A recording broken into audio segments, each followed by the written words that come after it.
Hello, എല്ലാവരും എന്താ പറയുന്നു? ഞങ്ങളിവിടെ സുഖമായിട്ടിരിക്കുന്നു. അപ്പോൾ ഇന്നത്തെ സ്പെഷ്യൽ എന്ന് പറഞ്ഞാൽ നമ്മുടെ ജസ്റ്റിൻ ബ്രദറിൻ്റെയും വൈസിലിൻ്റെയും വെഡിങ് ആനിവേഴ്സറി ആയിരുന്നു. അപ്പോൾ രാവിലെയൊക്കെ പറഞ്ഞു പരിപാടിയൊന്നുമില്ല, ഇപ്രാവശ്യം ആഘോഷിക്കുന്നില്ലെന്നൊക്കെ പറഞ്ഞു.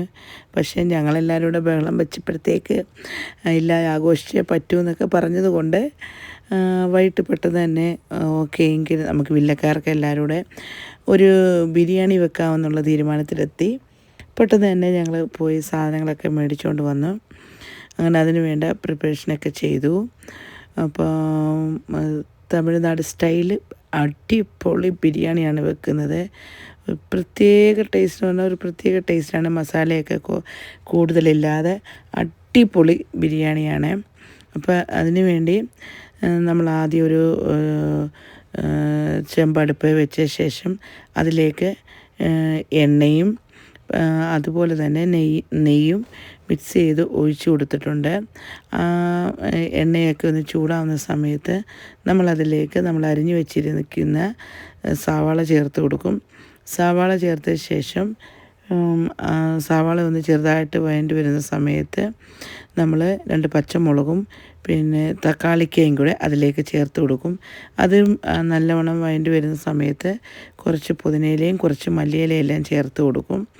പിന്നെ അതിലേക്ക് നമുക്ക് അതിനാവശ്യമായുള്ള പൊടി ഐറ്റംസ് ചേർത്ത് കൊടുക്കും. ആദ്യം നമ്മൾ കുറച്ച് മഞ്ഞൾ, ഒരു സ്പൂൺ മഞ്ഞൾ, 2 സ്പൂൺ മുളക് പൊടി, 2 സ്പൂൺ മല്ലിപ്പൊടി, പിന്നെ ബിരിയാണി മസാല, ഇത് എത്രയാണ് ചേർക്കുന്നത്. അതെല്ലാം ചേർത്ത് നല്ലവണ്ണം ഒന്ന് ഇളക്കിയ ശേഷം ഇതിനാവശ്യമായുള്ള ചിക്കൻ ഇട്ട് കൊടുക്കും. ചിക്കനൂടൊന്ന് എല്ലായിടത്തും മസാലയൊക്കെ പിടിക്കത്തക്ക രീതിയിൽ ഇളക്കിയ ശേഷം ഇതിലേക്ക് നമ്മൾ 1 കപ്പ് തൈരൂടെ ചേർത്ത് നല്ലവണ്ണം ഇളക്കി യോജിപ്പിച്ച് ഇതിനാവശ്യമായുള്ള പുതിനയിലയും മല്ലിയിലയും വീണ്ടും ഇട്ട് കൊടുത്ത ശേഷം ഇതൊരു 5 മിനിറ്റ് അടച്ചു വെക്കും. ഈ സമയത്ത് നമുക്ക് സൈഡായിട്ട് ഉപയോഗിക്കാനുള്ള സലാഡൊക്കെ തയ്യാറാക്കുന്നുണ്ട്. അപ്പോൾ സലാഡ് കുക്കുമ്പറും ക്യാരറ്റും ഒക്കെ അരിഞ്ഞ ശേഷം അതിലേക്ക് നമ്മൾ കുറച്ച് പൈനാപ്പിളൂടെ ചേർത്താണ് സലാഡ് തയ്യാറാക്കുന്നത്. ഒരു സൈഡിൽ നമ്മൾ മുട്ട പുഴുങ്ങി അത് പൊളിച്ച് മാറ്റി വെച്ചിട്ടുണ്ട്. അതിനുശേഷം ഇത് തുറന്ന ശേഷം വീണ്ടും ഇതെല്ലാം നല്ലവണ്ണം ഒന്ന് ഇളക്കി കൊടുക്കാം. ഇളക്കി കൊടുത്തതിന് ശേഷം ഇതൊന്ന് ചെറുതായിട്ട് തിള വരുന്ന സമയത്ത് നമുക്കിതിലേക്ക് വെള്ളം ചേർക്കണം.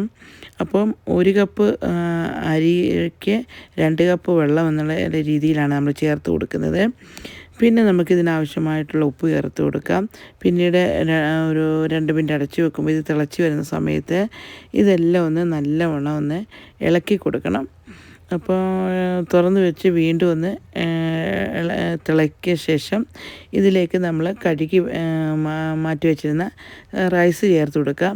അപ്പോൾ റൈസ് നമ്മൾ നല്ലോണം കഴുകി അരമണിക്കൂർ കുതിക്കാൻ വെച്ച ശേഷമാണ് ഈ ബിരിയാണിയിലേക്ക് നമ്മൾ ചേർത്ത് കൊടുക്കുന്നത്. ഇപ്പോൾ ബിരിയാണിയിലേക്ക് റൈസ് ചേർത്ത ശേഷം നല്ലവണ്ണം ഇളക്കി ആവശ്യമായുള്ള പുതിനയിലയും മല്ലിയിലയും എല്ലാം ഒന്ന് ചേർത്ത് കൊടുക്കുന്നുണ്ട്. അപ്പോൾ ഈ ഇലകൾ ചേർത്ത് കൊടുക്കുമ്പോൾ അതിന് പ്രത്യേക ഒരു മണമാണ്. ഇതെല്ലാം ചേർത്ത് നല്ലവണ്ണം നമ്മൾ അടച്ച് അതുപോലെ നമ്മൾ അരിഞ്ഞു വെച്ചിരിക്കുന്ന പൈനാപ്പിളൂടെ ഇതിൻ്റെ മണ്ടയ്ക്ക് ഇട്ട് കൊടുത്ത ശേഷം നമ്മളിതൊന്ന് അടച്ച് വെച്ച് ഒരു 10 മിനിറ്റ് വേവിക്കും. ആ സമയത്തേക്ക് 10 മിനിറ്റ് വേവിച്ച് കഴിഞ്ഞ ശേഷം നമ്മൾ ഫ്ലെയിം ഓഫ് ചെയ്ത ശേഷം ഒരു നല്ല കട്ടിയുള്ള ഒരു തവ നമ്മൾ എടുത്ത് ആ ചൂടോട് തന്നെ ആ തവയിലേക്ക് എടുത്ത് വെച്ച ശേഷം ഇതിൻ്റെ 4 സൈഡിലും നമ്മൾ ഫോയിൽ പേപ്പർ വെച്ച് കവർ ചെയ്യുന്നുണ്ട്. ഫോയിൽ ഒരു എയർ കയറാത്ത രീതിയിൽ നല്ലവണ്ണം നമ്മൾ ഇത് കവർ ചെയ്ത് ഇത് അടച്ച് വെക്കും. അപ്പം അടച്ച് വെച്ച് ഇതിലേക്ക് ഇതിൻ്റെ അടപ്പ് അതിൻ്റെ മണ്ടയ്ക്ക് വെച്ച ശേഷം വീണ്ടും നമുക്ക് 4 സൈഡിൽ നമ്മൾ മൈദയ്ക്ക് വരെ നമ്മളിന്ന് ടിഷ്യൂ വെച്ച് കറക്റ്റായിട്ട് നമ്മൾ കവർ ചെയ്ത് വെക്കുന്നുണ്ട്. അപ്പോൾ എല്ലാവരും കൂടെ ഇരുന്ന് ആണിത് ചെയ്യുന്നത്. അപ്പോൾ വില്ലയിൽ എല്ലാവരോടും ഒരുമിച്ചിരുന്ന് ഇങ്ങനെയൊക്കെ ചെയ്യുമ്പോൾ ഒരു പ്രത്യേക സന്തോഷമാണ്. കാരണം നമ്മൾ മാസത്തിലൊരിക്കലല്ലേ ഇങ്ങനെയൊക്കെ നമ്മൾ എല്ലാവരോടും ഒന്ന് കൂടാറുണ്ട്. അപ്പം എല്ലാവരോടും ഒന്ന് കൂടി സംസാരിക്കുകയും എല്ലാവരോടും ഒരുമിച്ച് ജോലികളൊക്കെ ചെയ്യുമ്പം നമ്മുടെ മനസ്സിനും ഒക്കെ ഒരു പ്രത്യേക സന്തോഷമാണ്. പിന്നെ ഇതെല്ലാം ചെയ്ത ശേഷം അതിൽ വെയിറ്റ് വെച്ച് നമ്മൾ 10 മിനിറ്റ് നമ്മൾ വെയിറ്റ് ചെയ്യുന്നുണ്ട്. അതിന് ശേഷം നമ്മൾ 10 മിനിറ്റ് കഴിഞ്ഞ് നമ്മളിതൊന്ന് തുറന്ന് നോക്കിയപ്പം അടിപൊളി ബിരിയാണി റെഡി ആയിട്ടുണ്ട്. അതിൻ്റെ ദമ്മ് പൊട്ടിച്ചപ്പോൾ തന്നെ പ്രത്യേക ഒരു മണമായിരുന്നു. അപ്പം ഈ രീതിയിൽ നമ്മൾ ബിരിയാണി വെച്ചാൽ കുട്ടികൾക്കും വലിയ മുതിർന്നവർക്കൊക്കെ കൂടുതൽ എരി ഉപയോഗിക്കാത്തവർക്കൊക്കെ ഭയങ്കരമായിട്ട് ഇഷ്ടപ്പെടും. അപ്പം പൈനാപ്പിളിൻ്റെ മണവും പുതിനയിലയുടെ മല്ലിയുടെയൊക്കെ മണം ഒരു പ്രത്യേക വാസനയായിരുന്നു. എനിക്ക് ഭയങ്കരമായിട്ട് ഇഷ്ടപ്പെട്ടായിരുന്നു. കാരണം അവിടെ വന്ന എല്ലാവർക്കും ഞങ്ങൾ ഇടയ്ക്കൊക്കെ ഇങ്ങനെ ഉണ്ടാക്കാറുണ്ട്. അപ്പോൾ ഈ രീതി ചെയ്യുമ്പോൾ ഒരു പ്രത്യേക നമ്മളെപ്പോഴും മസാലയൊക്കെ ചേർത്ത് കഴിക്കുന്നത്. അപ്പോൾ ഈ രീതിയിൽ നമ്മൾ കഴിക്കുമ്പോൾ ഒരു പ്രത്യേക ടേസ്റ്റാണ്. അപ്പം ഫുഡിന് എല്ലാവർക്കും വേണ്ടി ഫുഡൊക്കെ ഒന്ന് വിളമ്പി മാറ്റി അതിൻ്റെ കൂടെ സൈഡ് ഡിഷായിട്ട് സലാഡും അച്ചാറും പപ്പടവും പിന്നീട് മുട്ട പുഴുങ്ങിയതുമായിരുന്നു. അപ്പം എല്ലാവർക്കും നമ്മൾ പാത്രങ്ങളിൽ സെർവ് ചെയ്യാൻ വേണ്ടി വിളമ്പി വെക്കുന്നുണ്ട്. ഈ സമയത്ത് ബാക്കിയുള്ളവർ വർത്തമാനം പറയുകയും ഒക്കെ ചെയ്തു. അപ്പോൾ ഒരു ചെറിയൊരു കേക്ക് മുറിക്കുള്ള കട്ടിങ് ഒക്കെ ഉണ്ടായിരുന്നു. അതിനു വേണ്ടി നമ്മൾ എല്ലാം റെഡിയാക്കി വെച്ചു. അവരുടെ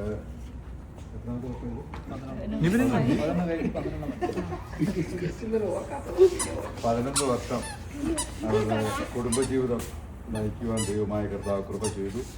വ്യത്യസ്ത കുടുംബങ്ങളിൽ ജനിച്ചു വളർത്തപ്പെട്ട ഇരുവരും ഒരുമിച്ച് ചേർന്നിട്ട് 11 വർഷം അവർക്ക് സന്തോഷകരമായ കുടുംബജീവിതം നയിക്കുവാൻ ദൈവമായ കർത്താവ് ഒരു അവസരങ്ങൾ ഒരുക്കിയല്ലോ. ആ അവസരത്തിൻ്റെ സന്തോഷം ഇന്ന് നമ്മൾ ഒരുമിച്ച് ഇവിടെ കൂടിയിരിക്കുമ്പോൾ പങ്കുവയ്ക്കുവാനാണ് നമ്മൾ കൂടിയിരിക്കുന്നത്. ആ പ്രിയപ്പെട്ടവരോട് ചേർന്ന് നമുക്കും സന്തോഷിക്കുവാനും അവരെ ഓർത്ത് പ്രാർത്ഥിക്കുവാനും കുടുംബജീവിതം വളരെ സന്തോഷകരമായ നിലയിൽ ദൈവം കൊടുക്കുന്ന ആയുസ്സിൽ സന്തോഷത്തോടെ ജീവിച്ച് കുടുംബത്തെ ഇടയാക്കണം. ദാനമായി കൊടുത്ത മകനെ ഓർത്ത് നമുക്ക് സ്തോത്രം ചെയ്യാം. ദൈവം പൈതലിനെ ധാരാളം അനുഗ്രഹിക്കണം. ഇന്നത്തെ അവരുടെ ആ സന്തോഷത്തെ നമുക്ക് ഒരുമിച്ച് പങ്കുചേരുക. കർത്താവ് ഉത്തരങ്ങളെ ഒരിക്കലോ നമുക്ക് ഒരുമിച്ച് പ്രിയപ്പെട്ടവർക്ക് വേണ്ടി എല്ലാവർക്കും ചേർന്ന് പ്രിയപ്പെട്ടവരെ ഓർത്ത് പ്രാർത്ഥിക്കാം. ആയുസ്സും ആരോഗ്യവും നന്മയെല്ലാം ദൈവം കൊടുത്ത് വരുന്ന ആളുകൾ അനുഗ്രഹിക്കേണ്ടതിനായി നമുക്ക് ഒരുമിച്ച് പ്രാർത്ഥിക്കാം. പരിശുദ്ധനായ ഞങ്ങളുടെ ദൈവമേ, സ്വർഗസ്ഥനായ നല്ല പിതാവേ, നന്ദിയോട് ഞങ്ങൾ അങ്ങേക്ക് സ്തോത്രം ചെയ്യുന്നു. കർത്താവെ, ഇന്ന് രാത്രികാലം അങ്ങയുടെ മുഖത്തേക്കടി ഞങ്ങൾ നോക്കുന്നു. പ്രിയ ഡിസംബറിനായി സ്തോത്രം ചെയ്യുന്നു. കർത്താവെ, ദൈവമായ കർത്താവിൻ്റെ കരുതരമോൻ അനുകൂലമായിരുന്നു. കർത്താവ് ദാസിയും അവർക്കൊരുമിച്ച് 11 വർഷക്കാലം കുടുംബജീവിതത്തിലേക്ക് പ്രവേശിക്കുവാൻ ദൈവമായ കർത്താവ് കൃപ ചെയ്തു.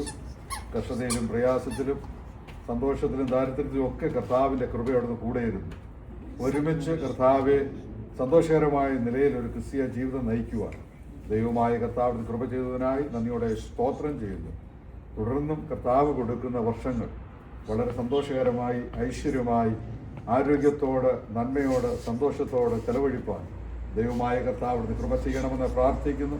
ഈ പുതിയ വർഷക്കാലം തൻ്റെ കുഞ്ഞുങ്ങളുടെ ജീവിതത്തിൽ ആയുസ്സും ആരോഗ്യവും നന്മയും അനുഗ്രഹവും ലഭിപ്പാൻ സ്വർഗമിടയാക്കണം. ദൈവകരങ്ങളിലേക്ക് തൻ്റെ മക്കളെ ഏൽപ്പിച്ച പ്രാർത്ഥിക്കുന്നു. അവർക്ക് ദാനമായി കൊടുത്ത ആൺപൈതലിനായി സ്തോത്രം. ദൈവം അവരെ അനുഗ്രഹിക്കണമെന്ന് അങ്ങോട്ട് ഞങ്ങളെ പ്രാർത്ഥിക്കുന്നു. കർത്താവേ, അവന് ദൈവത്താൽ അനുഗ്രഹിക്കപ്പെട്ടവനായി തീരുവാൻ സ്വർഗമിടയാക്കണം. അവരുടെ കുടുംബജീവിതം ഒരു ക്രിസ്തീയ കുടുംബമായി കർത്താവിൻ്റെ നാമത്തെ ഉയർത്തുന്ന കുടുംബമായി ദേശങ്ങളിൽ അനുഗ്രഹിക്കപ്പെടുവാൻ സ്വർഗമിടയാക്കണം. കർത്താവ് ഈ സന്തോഷത്തിൽ പങ്കുചേരുവാൻ എത്തിയിരിക്കുന്ന ആളാമ്പ്രതി ഓരോരുത്തരെയും, കുഞ്ഞുങ്ങളെയും മാതാപിതാക്കളെ സഹോദരങ്ങളെ പ്രിയപ്പെട്ടവരെല്ലാം ഞങ്ങൾ ദൈവകരങ്ങളിലേക്ക് ഏൽപ്പിച്ച സ്തോത്രം ചെയ്ത് അനുഗ്രഹിച്ച് പ്രാർത്ഥിക്കുന്നു. അതുപോലെ രാത്രികാലം കർത്താവെ ഒരുമിച്ച് നല്ല സന്തോഷത്തിനായി സ്തോത്രം. പിതാവിൻ്റെയും പുത്രൻ്റെയും പരിശുദ്ധാത്മാവിൻ്റെയും നാമത്തിൽ തൻ്റെ കുഞ്ഞുങ്ങളെ അനുഗ്രഹിച്ച് പ്രാർത്ഥിക്കുന്നു. ഒരനുഗ്രഹമായി എല്ലാ കാലവും നിലകൊള്ളുവാൻ സ്വർഗമിടയാക്കണം. കർത്താവ് പ്രാർത്ഥന കേട്ട് തന്റെ കുഞ്ഞുങ്ങളെ അനുഗ്രഹിച്ചതിനായി സ്തോത്രം. യേശു ക്രിസ്തുവിൻ നാമത്തിൽ ആമേൻ.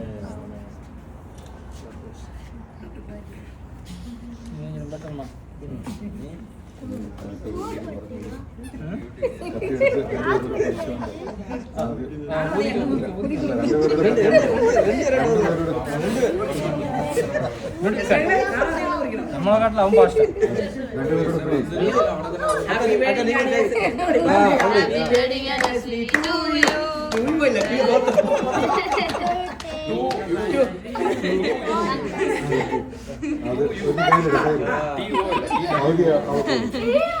എടുക്ക ഒന്നുമില്ല.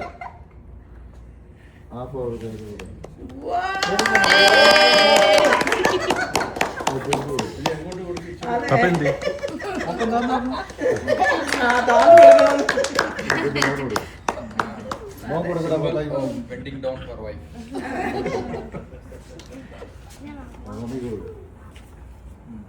അത് എൻഗേജ്മെന്റ് മുന്നേ തന്നെ കത്തിയതാ. ആ കൗത്തിക്കോത്തിത്തെ മേള ഒന്നുമില്ല.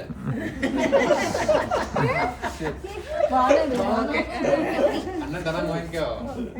അണ്ണാ കൂട്ടിയൂടെ? അണ്ണാ കൂട്ടി.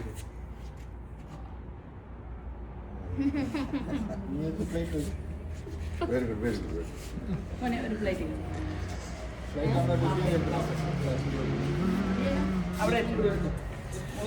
Elisa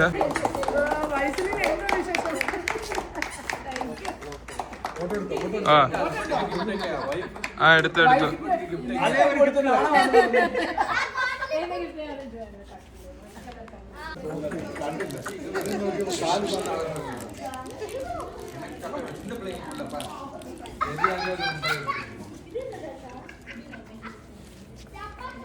hi hi hi hi அண்ணான்னு சொல்றாடா. ഹായ് പറ ഹായ് இப்பதான் நாங்க எல்லாம் இந்தியா മങ്കീസിന് വേണ്ടി ഫോട്ടോ എടുക്കും. ഒന്നും ചെയ്തേ ഒന്നും എലീസ നോക്കിക്കേ തന്റെ ചേച്ചിക്ക് കാണണം. കാണണം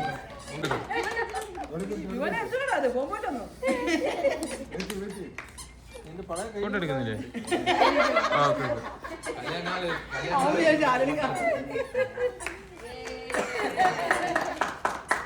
ഓക്കെ.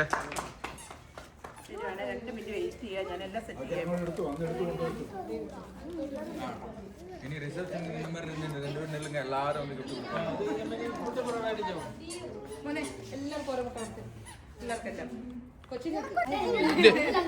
ഹായ് പറ മനസ്സ ഹായ് പറഞ്ഞേ. കൈ കാണിക്ക്.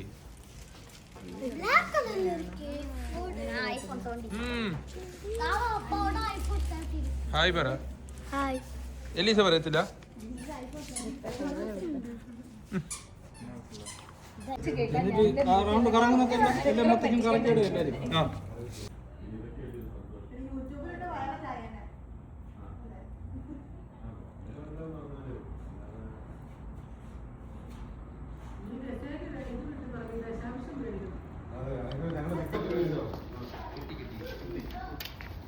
போட்டோ எடுக்கும்போது அங்க பார்க்க கூடாது, சாப்பிடுற மாதிரி இருக்கணும். ரியாலிஸ்டிக்.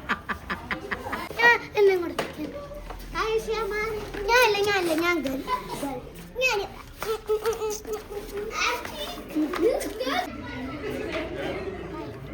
എല്ലാരും ഉണ്ട്, എല്ലാരും കഴിക്കട്ടെ. ഇങ്ങോട്ട് നോക്ക്, ഇങ്ങ നോക്ക്.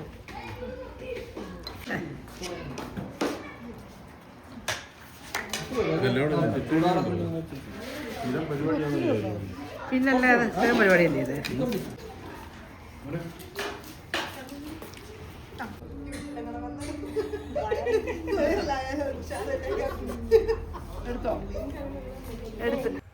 അപ്പം നമ്മളെല്ലാവരുടെ കേക്കൊക്കെ മുറിച്ച് കഴിച്ച് ഞങ്ങൾ കുറേ ഫോട്ടോയൊക്കെ എടുത്തു. ജസ്റ്റിൻ ബ്രദറും വൈസിലും പരസ്പരം സമ്മാനങ്ങളൊക്കെ സർപ്രൈസായിട്ട് അവർ രണ്ടുപേരും മേടിച്ച് വെച്ചിരുന്നു. അതെല്ലാം പരസ്പരം അങ്ങോട്ടും ഇങ്ങോട്ടും സമ്മാനമൊക്കെ കൊടുത്ത് ഒരു നല്ലൊരു ദിവസമായിരുന്നു. പ്രതീക്ഷിക്കാതെ ഞങ്ങൾ ചെയ്തതായിരുന്നു. അപ്പോൾ നമുക്കിനി അടുത്ത വീഡിയോയുമായിട്ട് വീണ്ടും കാണാം.